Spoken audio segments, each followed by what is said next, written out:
ओम नमो भगवते वासुदेवाय। आप सभी का हमारे YouTube चैनल पर हार्दिक स्वागत है। आज सुने पद्मिनी एकादशी व्रत की पौराणिक कथा।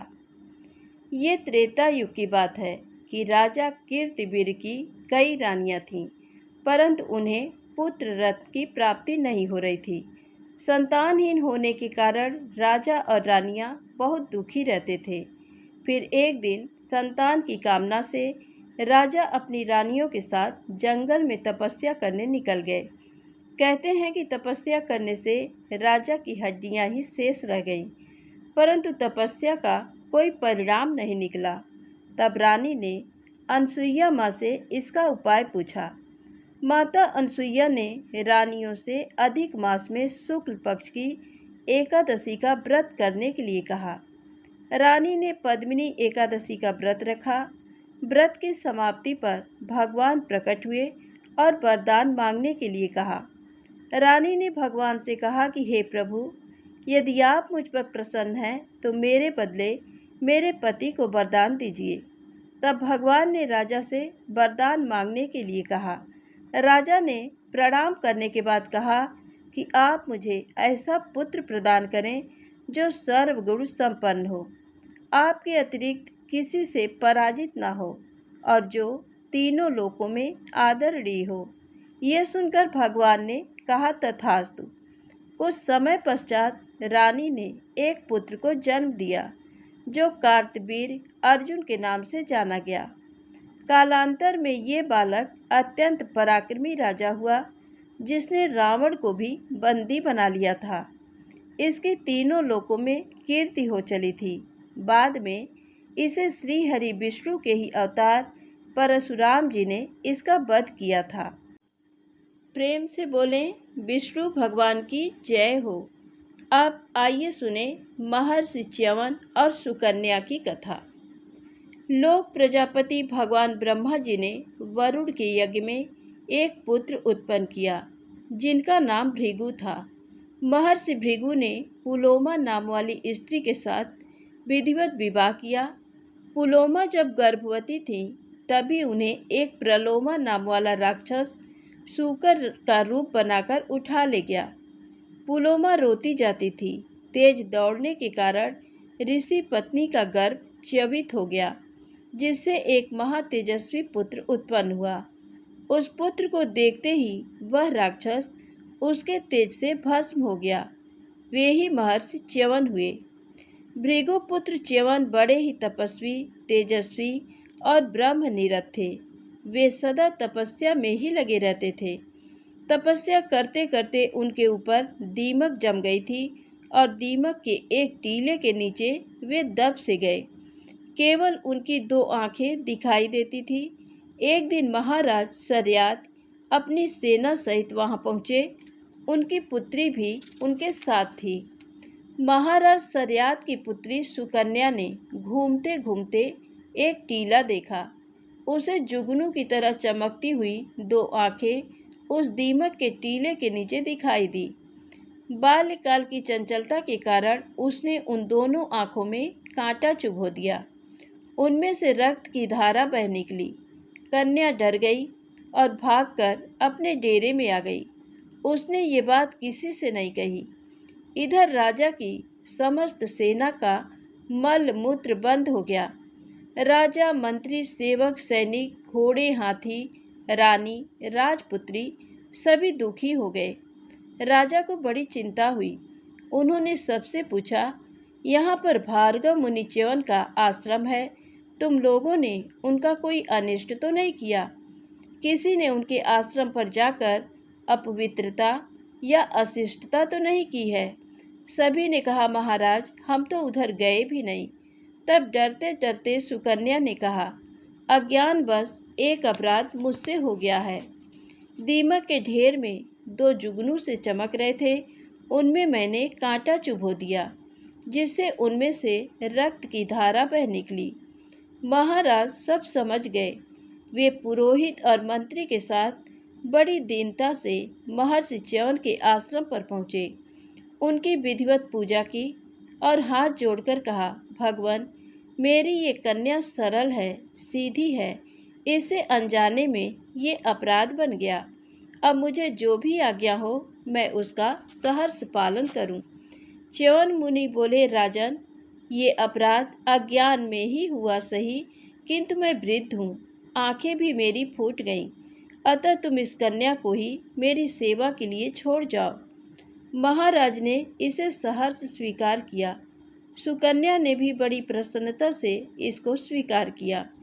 सुकन्या का विवाह विधिवत च्यवन मुनि के साथ कर दिया गया। सुकन्या अपने पति की सेवा में रह गई। साध्वी सुकन्या दिन रात सेवा करके उन्हें सदा संतुष्ट रखती थी। एक बार देवताओं के वैद्य अश्विनी कुमार च्यवन के आश्रम पर आए। च्यवन मुनि ने उनका विधिवत सत्कार किया। ऋषि के आतिथ्य को स्वीकार कर अश्विनी कुमारों ने कहा, ब्राह्मण, हम आपका क्या उपकार करें। च्यवन मुनि ने कहा, देवताओं, तुम मेरी इस वृद्धावस्था को मेट दो और मुझे युवावस्था प्रदान करो।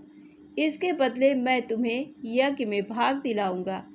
अश्विनी कुमारों ने एक सरोवर का निर्माण किया और बोले, आप इसमें स्नान कीजिए। ऋषि उसमें से स्नान करके ज्यों ही निकले, तब सुकन्या ने क्या देखा कि बिल्कुल एक ही आकार प्रकार के 3 देवतुल्य युवा पुरुष उसमें से निकले हैं। असल में अश्विनी कुमारों ने सुकन्या के पातिव्रत्य की परीक्षा लेने के लिए ही अपने भी वैसे ही रूप बना लिए थे। तब सुकन्या ने अश्विनी कुमारों की बहुत प्रार्थना की कि मेरे पति को अलग कर दीजिए। सुकन्या की स्तुति से प्रसन्न होकर अश्विनी कुमार अंतर्ध्यान हो गए और सुकन्या अपने परम सुंदर रूपवान पति के साथ सुखपूर्वक रहने लगी। च्यवन ऋषि की वृद्धावस्था जाती रही। वे परम सुंदर रूपवान युवा बन गए। एक दिन राजा अपनी कन्या को देखने आए। पहले तो वे ऋषि को न पहचानकर कन्या पर क्रुद्ध हुए। जब उन्होंने सब वृत्तांत सुना तो कन्या पर बड़े प्रसन्न हुए और उन्होंने ऋषि की चरण वंदना की। प्रेम से बोले, विष्णु भगवान की जय हो। अब आइए सुने राजा अम्बरीश के एकादशी व्रत निष्ठा की कथा। भक्तवर अम्बरीश की अपूर्व भगवत भक्ति पर एक राजकुमारी लुब्ध हो गई। उसने निश्चय किया कि मैं उन्हीं को अपने पति के रूप में वरण करूंगी। अपना दृढ़ विचार उसने पिता के समक्ष उपस्थित कर दिया। पिता ने पत्र में सारी बातें लिखकर एक ब्राह्मण के द्वारा अम्बरीश के पास भेजा। ब्राह्मण देव नृप शिरोमणि अम्बरीश के पास पहुँचे और पत्र उन्हें दे दिया। पत्र पढ़कर नरेश ने कहा, भगवत भजन और राज्य कार्य से मुझे तनिक भी अवकाश नहीं मिलता कि किसी भी रानी की सेवा में उपस्थित हो सकूं। रानियां भी मेरे अधिक हैं। ऐसी स्थिति में किसी अन्य राजकुमारी का परिचय मुझे प्रिय नहीं है। ब्राह्मण देव लौट आए। श्री अम्बरीश का संदेश राजा और उनकी पुत्री को उन्होंने सुना दिया। राजकुमारी के मन की कली विकसित हो गई। उसने सोचा, ऐसे पुरुष जिन्हें विलास आदि से पूरी विरक्ति और भगवान के चरणों में अनुपम अनुरक्ति है, धन्य हैं। मैं उन्हें अवश्य ही पति बनाऊंगी। इस प्रकार अपना जीवन सफल कर लूंगी। ब्राह्मण देवता पुनः अम्बरीश के पास पहुँचे और बोले, राजकुमारी ने अत्यंत विनय से कहा है कि आपके विचारों को सुनकर मेरा हृदय गदगद हो गया है। मन से आपको मैंने पति बना लिया है। पत्नी के रूप में यदि आपने मुझे स्वीकार नहीं किया तो मैं आत्महत्या कर लूँगी। स्त्री वध के महापाप से आप नहीं बच सकेंगे। धर्म प्राण नरेश ने विवाह करना स्वीकार कर लिया। उन्होंने ब्राह्मण को अपना खड्ग देकर कहा, आप इससे राजकुमारी की भांवरी फिरा लें। प्रसन्न मन ब्राह्मण लौटे। राजकुमारी हर्षातिरेक से नाच उठी। खड्ग से भांवरी फिराकर उसका विवाह संस्कार पूर्ण हुआ। वे माता पिता से विदा होकर पति गृह में आ गईं। परम भगवत भक्त पति की शांत मूर्ति के दर्शन कर उन्होंने अपना अहोभाग्य समझा। अम्बरीश ने देखा उनके पूजा की समस्त सामग्रियां धोकर यथास्थान रखी रहती हैं। पूजा गृह धूला मिलता है, ये उन्हें अभिष्ट नहीं था, क्योंकि प्रभु सेवा का सारा कार्य वे स्वयं अपने ही हाथों करना उचित समझते थे और इसी में उन्हें प्रसन्नता मिलती थी। पता लगाने के लिए एक दिन रात्रि में वे पूजा गृह में छिप गए। एक प्रहर रात रहते ही नई रानी ने वहां प्रवेश किया और पूजा के पात्र मलने लगी। राजा का मन प्रसन्न हो गया। उन्होंने कहा, यदि ऐसा ही करना है तो भगवान को अपने भवन में पधरा लो। प्रिय, रानी की आकांक्षा पूरी हुई। उनकी प्रसन्नता की सीमा नहीं थी। भगवान उनके भवन में ही पधारे। अब वे रात रहते ही स्नान आदि से निवृत्त होकर भगवान की धूप दीप आदि षोडशोपचार से अत्यंत श्रद्धा और प्रेम से पूजा करती और भजन में बैठती तो दोपहर बीत जाता। उन्हें खाने पीने की कुछ सुध ही नहीं रहती। दासियों के बार बार के आग्रह पर वे भजन से उठ पाती। ये समाचार अम्बरीश ने भी सुना। दूसरे दिन सूर्योदय के समय ही वे छोटी रानी के पूजा गृह में आए। उन्होंने देखा रानी ने भगवान को अत्यंत सुंदर ढंग से सजा रखा है। धूप की मधुर सुगंध उड़ रही है, घृत दीप जल रहा है। रानी पद्मासन लगाए भगवान के सामने बैठी हैं। मधुर स्वर में बीड़ा के तार झनझना रहे हैं और भजन की मधुर स्वर लहरियां बीड़ा के तारों के स्वरों में विलीन होती जा रही हैं। रानी की तन्मयता, स्वर्गीय भजन, अद्वितीय प्रभु प्रेम अम्बरीश पीछे खड़े खड़े देख रहे थे। भजन समाप्त हुआ। शरीर की छाया देखकर रानी ने पीछे सिर घुमाया तो पति देव को देखा। उनके स्वागत के लिए वे उठने ही वाली थी कि अत्यंत प्रेम से अम्बरीश ने कहा, प्रिय, मेरे स्वागत की आवश्यकता नहीं है, वही भजन फिर सुनाओ। रानी के सौभाग्य का क्या कहना। पति देव रीझ चुके थे। परम पिता को रिझाना था। बीड़ा उठी, पतली अंगुलियां तारों पर थिरकने लगीं। मधुर स्वर लहरी में थिरकता हुआ भजन अम्बरीश को बेसुध कर रहा था। वे समाधिस्थ से हो गए थे। उनकी आंखें बरस रही थी। उस दिन से प्रतिदिन नियम पूर्वक भक्तवर अम्बरीश अपनी छोटी रानी के पास प्रातःकाल ही आ जाते। भजन पूजन में कभी कभी दिन का दिन निकल जाता। वे रानी को अत्यंत प्यार करने लगे। भजन पूजन से राजा प्रसन्न होते हैं, ये सोचते ही अम्बरीश की समस्त रानियां खूब विधि और प्रेम से अपने अपने भवन में भगवान का विग्रह पधार कर पूजन करने लगीं। समस्त रानियां प्रभु के भजन में तल्लीन हो गईं। राजा की प्रसन्नता भगवत भजन में है, ये समाचार समस्त प्रजा में फैल गया। फिर क्या था, राज्य की समस्त प्रजा भगवान की भक्ति करने लगी। राजा रानी और समस्त प्रजा के प्राण भगवान बन गए। भगवान की कृपा सब पर बरसने लगी। धन्य अम्बरीश और धन्य उनकी भक्ति। राजा अम्बरीश ने एक बार अपनी पत्नी के साथ श्री कृष्ण को प्रसन्न करने के लिए वर्ष की सभी एकादशियों के व्रत का नियम किया। वर्ष पूरा होने पर पारण के दिन उन्होंने धूमधाम से भगवान की पूजा की, ब्राह्मणों को गोदान किया। ये सब करके जब वे पारण करने जा रहे थे तभी महर्षि दुर्वासा शिष्यों सहित पधारे। राजा ने उनका सत्कार किया और उनसे भोजन करने की प्रार्थना की। दुर्वासा जी ने राजा की प्रार्थना स्वीकार कर ली और स्नान करने यमुना तट पर चले गए। द्वादशी केवल एक घड़ी शेष थी। द्वादशी में पारण न करने से व्रत भंग होता। उधर अतिथि से पहले भोजन करना अनुचित था। ब्राह्मणों से व्यवस्था लेकर राजा ने भगवान के चरणोदक से पारण कर लिया और भोजन के लिए ऋषि की प्रतीक्षा करने लगे। दुर्वासा जी ने स्नान करके लौटते ही तपोबल से राजा के पारण करने की बात जान ली। वे अत्यंत क्रोधित होते हुए बोले, मेरे भोजन के पहले इसने पारण क्यों किया? उन्होंने मस्तक से एक जटा उखाड़ ली और उसे जोर से पृथ्वी पर पटक दिया। उससे कालाग्नि के समान कृत्या नाम की भयानक एक राक्षसी निकली और तलवार लेकर राजा को मारने दौड़ी। राजा जहाँ के तहाँ स्थिर खड़े रहे, उन्हें तनिक भी भय नहीं लगा। वे तो सर्वत्र सब रूपों में भगवान को ही देखते थे।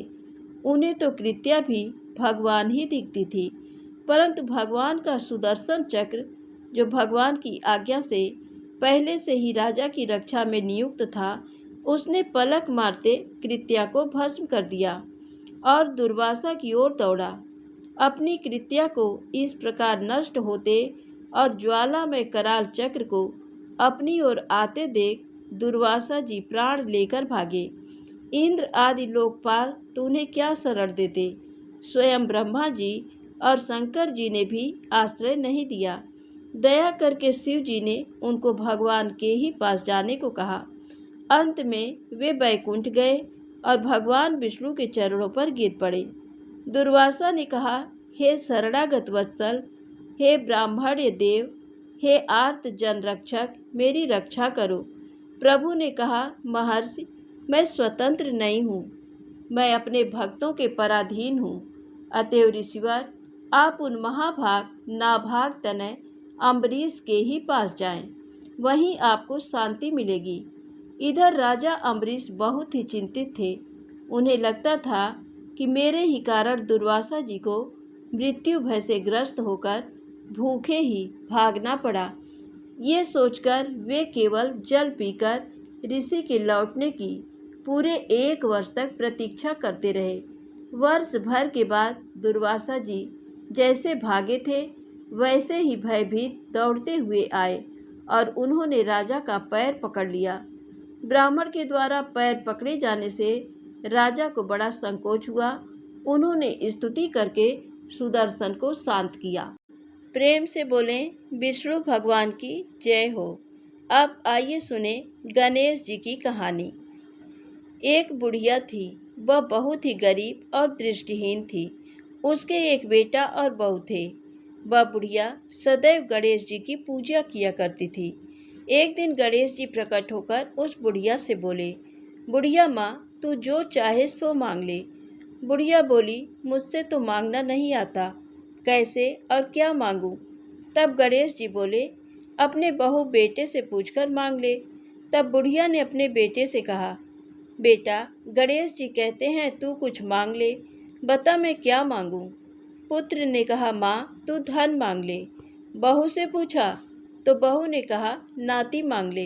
तब बुढ़िया ने सोचा कि ये तो अपने अपने मतलब की बात कह रहे हैं। अतः उस बुढ़िया ने पड़ोसिनों से पूछा तो उन्होंने कहा, बुढ़िया, तू तो थोड़े दिन जिएगी, क्यों तू धन मांगे और क्यों नाती मांगे? तू तो अपनी आँखों की रोशनी मांग ले, जिससे तेरी जिंदगी आराम से कट जाए। इस पर बुढ़िया बोली, यदि आप प्रसन्न हैं तो मुझे 9 करोड़ की माया दें, निरोगी काया दें, अमर सुहाग दें, आँखों की रोशनी दें, नाती दें, पोता दें और सब परिवार को सुख दें और अंत में मोक्ष दें। यह सुनकर तब गणेश जी बोले, बुढ़िया माँ, तुमने तो हमें ठग लिया। फिर भी जो तूने मांगा है, वचन के अनुसार सब तुझे मिलेगा। और ये कहकर गणेश जी अंतर्ध्यान हो गए। उधर बुढ़िया माँ ने जो कुछ मांगा वह सब कुछ मिल गया। हे गणेश जी महाराज, जैसे तुमने उस बुढ़िया माँ को सब कुछ दिया, वैसे ही सबको देना, कहानी कहने वाले को भी, कहानी सुनने वाले को भी। प्रेम से बोलें, गणेश जी महाराज की जय हो। आप आइए सुने तुलसी माता की कहानी। एक नगर में एक गरीब ब्राह्मण अपनी पत्नी के साथ रहता था। वो भिक्षा मांगकर अपना जीवन गुजारता और भगवान की पूजा में लगा रहता था। वह उतनी ही भिक्षा मांगता जिससे उसके और उसके परिवार का पेट भर सके।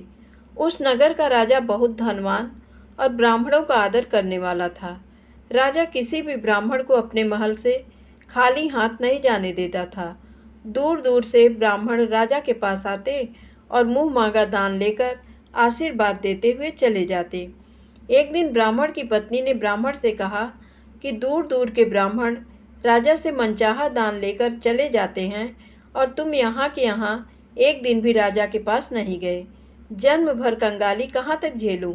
आज तुम जाओ और राजा से कुछ मांग कर लाओ। ब्राह्मण ने अपनी पत्नी को समझाते हुए कहा, तू तो बावरी है, हमें धन की क्या ज़रूरत? हमें इतना तो मिल ही जाता है जिससे हम अपना पेट भर सकें, और राजा का धन अच्छा नहीं होता, वो हमें नहीं लेना चाहिए। ब्राह्मण की पत्नी जिद पर अड़ गई और बोली, मैं तुम्हारी एक भी बात सुनने वाली नहीं हूँ। कब तक हम कंगाली में जीते रहेंगे? तुम तो रोज़ माला लेकर बैठ जाते हो। अपने बच्चों को क्या खिलाएं और क्या पहनाएं? जब बच्चे दूसरे बच्चों को पहनते ओढ़ते और खाते पीते देखते हैं तो उनका मन भी ललचाता है। आज तुम राजा के पास जाओ, राजा बहुत भला व्यक्ति है, वो हमें जरूर मुँह मांगा दान देगा। मजबूर होकर ब्राह्मण राजा के महल की ओर चल दिया, पर राजा उस समय महल में नहीं था।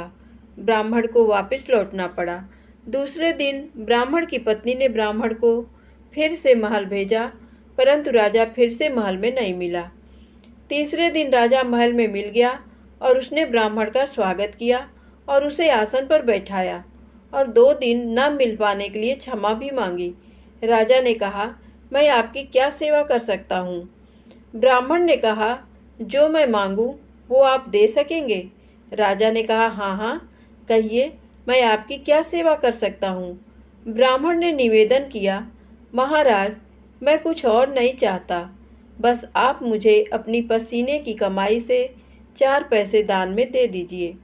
ब्राह्मण की बात सुनकर राजा चौंक गया और सोचने लगा, खजाने में बहुत सारा धन पड़ा है, पर मेरे मेहनत की 1 कौड़ी भी नहीं है। राजा ने ब्राह्मण से कहा, आप मुझे 1 दिन का समय दें, मैं कल आपको आपका मुँह मांगा दान दूंगा। ब्राह्मण को जब खाली हाथ देखा तो पत्नी बोली, क्या हुआ? राजा ने कुछ नहीं दिया? ब्राह्मण बोला, राजा ने कल देने के लिए कहा है। ब्राह्मण की पत्नी सोचने लगी, शायद इन्होंने बहुत सारा धन मांगा होगा और राजा को इसकी व्यवस्था करने में समय लग रहा होगा, इसीलिए कल बुलाया है। दूसरी ओर राजा ने अपने राजसी कपड़े बदलकर फटे पुराने कपड़े पहने और मजदूर जैसा वेश बना लिया। जब राजा की पत्नी ने देखा और कारण पूछा तो राजा ने सब कुछ बताया। रानी बोली, मैं भी आपके साथ चलूँगी। राजा के हाँ कहने पर रानी भी पुरानी साड़ी पहनकर आ गईं। इस प्रकार राजा रानी मजदूरी की तलाश में शहर निकले। लुहारों के मोहल्ले में जाकर राजा ने आवाज़ लगाई, किसी को मजदूर चाहिए, मजदूर। आखिर एक लुहार ने उन्हें बुला लिया, जो पहिए पर हाल चढ़ाने की तैयारी कर रहा था। उसने राजा से कहा, देखो, तुम्हें पहले खलात धोंकनी पड़ेगी और जब आग आ जाए उसके बाद घन पीटना होगा। फिर रानी की ओर देखकर कहा, तुम्हें कुएं से पानी लेकर हौदी भरनी पड़ेगी और कोयले वाले घर से कोयला लेकर भट्टी में डालना होगा। तुम दोनों को दिन भर में 2-2 आने मिलेंगे। अगर काम पसंद हो तो बोलो, नहीं तो अपना रास्ता नापो। राजा रानी लुहार के बताए काम को करने लगे। राजा खलात धोंकने लगा, पर उससे काम ठीक से नहीं हो पा रहा था। लुहार नाराज होकर राजा को ठीक से काम करने के लिए कहता। राजा जैसे तैसे अपना काम करने लगा। रानी भी कुएं से पानी भरकर लाने लगी। रानी के हाथ में फफोले पड़ गए। किसी तरह बड़ी कठिनाइयों से उसने पानी का हौद भरा। उसके बाद रानी कोयला लाकर भट्टी में डालने लगी। कोयला भरने से रानी के गोरे हाथ और कपड़े काले हो गए। भट्टी में आग आने पर लुहार ने 5 भट्टी में से निकालकर पहिए पर जमाई और एक घन अपने हाथ में लेकर और एक राजा के हाथ में देकर कहा, देखो, बारी बारी से घन इस पर पटकना, हाथ इधर उधर ना होने पाए। राजा जोर जोर से घन पटकने लगा, लेकिन उसका निशाना ठीक नहीं बैठता था। कभी घन हाल पर गिरता तो कभी पहिए पर। मजदूरों का ये हाल देखकर लुहारिन बड़बड़ाती हुई आई और लुहार से कहने लगी, तुमने कहाँ से ये नौसिखिए मजदूर काम पर लगाए हैं? इनसे काम नहीं होगा, ये सबसे मजदूर तुम्हारा सब काम बिगाड़ देंगे। राजा रानी उन दोनों की फटकार सुनते सुनते अपना काम मन लगाकर करते रहे। घन पटकते पटकते राजा का शरीर पसीने से तर हो गया और जोर जोर से सांस चलने लगी। रानी भी पानी भरते भरते और कोयला झोंकते झोंकते थक कर चूर हो गई। दोनों ने पूरे दिन बहुत मेहनत की। लुहार ने राजा रानी को 2-2 पैसे दिए, जिसे वो बड़ी खुशी खुशी लेकर महल आ गए। आज उन्हें पता चला कि मेहनत की कमाई कैसी होती है। राजा ने 4 पैसे अलग रख दिए और अगले दिन ब्राह्मण को बुलाकर उसे दे दिए। ब्राह्मण राजा को आशीर्वाद देकर घर लौटा और ब्राह्मणी से कहा, लो, मैं राजा के यहाँ से दक्षिणा ले आया हूँ। ब्राह्मणी खुश होकर दौड़ती हुई आई, पर जब उसने 4 पैसे देखे तो वो ठिठक कर रह गई और उन्हें दूर फेंक दिया। वो जल भूनकर ब्राह्मण से बोली, तुम जैसे दरिद्र से राजा के यहाँ जाकर भी कुछ न मांगा गया, शर्म भी नहीं आती, कहकर रूठकर चली गई और बहुत देर तक बड़बड़ करती रही।